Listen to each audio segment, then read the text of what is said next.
បងប្អូនប្រិយមិត្តដែលស្រីជនជាទីគោរពរបស់យើងបន្តជាមួយនឹងការប្រកួតពេលនេះបាទឈានចូលមកដល់គូទី4ហើយ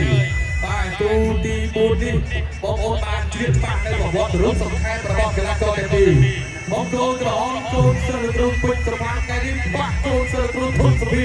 បើសិនមកលោកគ្រូពេជ្រសុផានមកថ្ងៃនេះលោកគ្រូធុនសុភាមកម្ដងបាទលោកគ្រូធុនសុភាកំពុងតែអង្គុយនៅខាងលើនោះបានគាត់ទស្សនាជាមួយនឹងការប្រកួតរបស់កូនសិស្សសំណប់បាទចឹងគ្រូទាំងពីរនោះបដោះកូនសិស្សច្រើនដូចគ្នាជួបគ្នាក៏ច្រើនដងដែរបាទចឹងអរគុណណាស់នេះគឺមកវាយរបស់បងប្អូនមកជួបជាមួយនឹងការប្រកួតបាទគឺទម្ងន់50គីឡូក្រាមតែមុននេះបងប្អូនបានទស្សនាគីឡូស្រាគីឡូថ្នាលគុណខ្មែររបស់យើងចឹងឈានចូលដល់គីឡូ54នេះបងប្អូនកាន់តែឆ្នាំខ្លួនឯងទៀតហើយបាទចឹងកីឡាករទាំងពីរដើម្បីជាចំណងដៃដើម្បីឲ្យបងប្អូនលោកតារបស់យើងលោកកាន់តែឆ្នាំខ្លួនឯងបងប្អូនត្រូវបង្ហាញឲ្យអស់បញ្ចេញឲ្យអស់ចង្គង់ក៏ត្រូវតែមកកែងក៏ត្រូវតែដាក់គំលាក់គំទប់បញ្ចេញឲ្យអស់បាទបញ្ចេញឲ្យអស់ចឹងដើម្បីទទួលបានជ័យជំនះ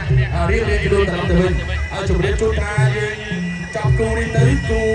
បាទកីឡាករគុណខ្មែរបាទគុណខ្មែរមករួមគូទៀតបន្ទាប់មកឈានចូលដល់3គូក្រោយបាទ3គូក្រោយគឺគូអន្តរជាតិ2គូមិត្តភាពនិងគូឯកបាទគឺគូដណ្ដើមខ្សែក្រវ៉ាត់ WKN បាទបន្តបញ្ចប់គូទៅគូក្រោយយកដល់ឈុតថ្មីការប្រកួតមិត្តភាពជាតិបណ្ដាការប្រកួតដណ្ដើមពានគុណខ្មែរអញ្ចឹងបន្តបញ្ចប់គូទៅយើងឈានចូលដល់គូដណ្ដើមពានចាប់គូដណ្ដើមពានដល់គូអន្តរជាតិបាទអញ្ចឹងបងប្អូនយើងទៅបញ្ជាក់ផ្នែកហ្នឹងអញ្ចឹងគូមុនតបងប្អូនថាពាក់គូពាក់កាយទៅដូចជាមិនសូវទេឥឡូវគូនេះអត់ពាក់ហើយជំនឿថាលះកម្រិតណាបងប្អូនបញ្ជាក់ចិត្តបញ្ជាក់អារម្មណ៍ក្នុងការទស្សនាលើសង្គ្រាមគុណខ្មែរបាទនារាត្រីដំបូងក្នុងឆ្នាំ2021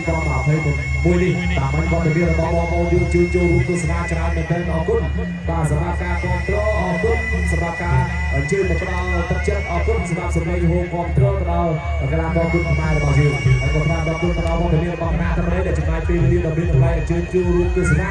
បាទលើកទឹកចិត្តទៅដល់កីឡាករគុណខ្មែរជាពិសេសគឺ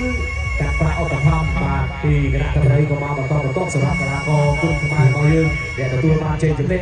បាទអ្នកបរាជ័យក៏ទទួលបានដូចគ្នាបាទនេះជាការលើកទឹកចិត្តជាការផ្ដល់កម្លាំងចិត្តហើយជាការបន្តទូគាត់ខិតខំដើរលើវិថីនេះបន្តទៀតអ្វីក៏ដោយជាមិនបានងាយស្រួលទេបាទតើប្រឹងប្រែងចិត្តប្រឹងប្រែងគឺបានផលចឹងបានតែកម្លាំងខ្លួនបានតែគេឈ្មោះបានតែប្រកបជាបន្ត